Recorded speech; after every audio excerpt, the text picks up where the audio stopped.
بعض اوقات بعض لوگوں کو نا جب تک کوئی چیز میسر نہیں ہوتی تب تک تو تڑپ بھی ٹھیک ہوتی ہے اور طلب بھی ٹھیک ہوتی ہے،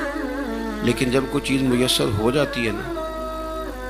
شاید اسی لیے حضرت عمر فاروق رضی اللہ تعالیٰ عنہ جب لوگ حج کر لیتے تھے تو درہ نکال کے کہتے تھے ہو گیا حج، جاؤ اپنے اپنے گھروں کو، یہاں زیادہ دیر رکو گے تو پھر تم قدر نہیں کرو گے۔ حصول کسی چیز کا ہو جاتا ہے، جب وہ چیز کسی کے پاس آ جاتی ہے تو پھر شاید اس کا اس طرح کا رویہ نہیں رہتا، لیکن اگر آپ نظر ڈالیں گے حضور کے غلاموں پر تو جیسے جیسے حضور کا قرب بڑھتا تھا ان کا ادب بھی بڑھتا تھا، جیسے جیسے رسول کریم کی ذات کے قریب جاتے تھے حضور کے احترام کے جذبات میں وسعت آتی، ان کو دیکھا جاتا تھا تو وہ ان کی کیفیات اس طرح تھی کہ دل حضور کے لیے بچھے چلے جاتے تھے، آنکھیں محبوب کے رستوں میں وہ بچھائے رکھتے تھے۔ تڑپ تھی ہر شخص میں کہ جب حضور مدینہ طیبہ آئے ہیں تو محبوب میرے گھر میں آئے، حضور لنگ کئی مہینے تے برس گئے تے تیری دید نو دیدے ترس گئے،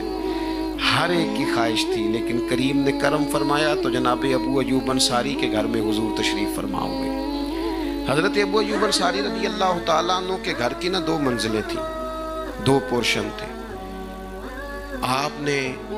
محبوب کریم علیہ السلام کی آسانی کے لیے کہ حضور کو مہمان ملنے آئیں گے،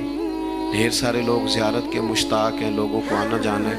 نچلی منزل جو تھی وہ محبوب کی بارگاہ میں پیش کی، خود اپنے سامان لے کے بچوں کو لے کے بالائی منزل پر تشریف لے گئے۔ حضور کی آسانی کے لیے نچلا حصہ وقف کیا، لیکن فرماتے ہیں رات کو اچانک میری آنکھ کھلی تو یکدم میرا وجود کانپنے لگا، میں اپنی چھت پہ چل رہا تھا تو خیال آیا ابو ایوب کہیں ایسا تو نہیں کہ تو اس جگہ چل رہا ہے جہاں حضور تشریف فرما ہے، محبوب کریم یہاں ہو اور تو اوپر قدموں سے چل رہا ہو، اے پائے نظر ہوش میں آ،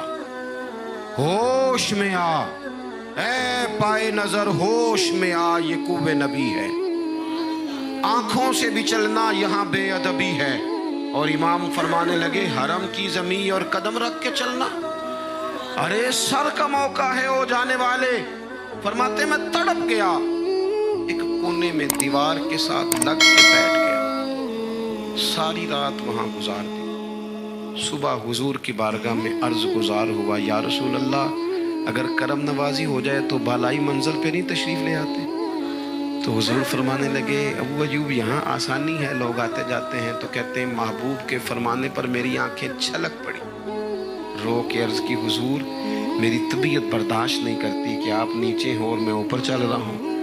جب حضور نے غور کیا نہ نظر کرم فرمائی تو فرمایا میں تیری طبیعت کو سمجھ گیا ہوں، تو بچے لے کے نیچے آ جا اور میں بالائی منظر پہ چلا جاتا ہوں۔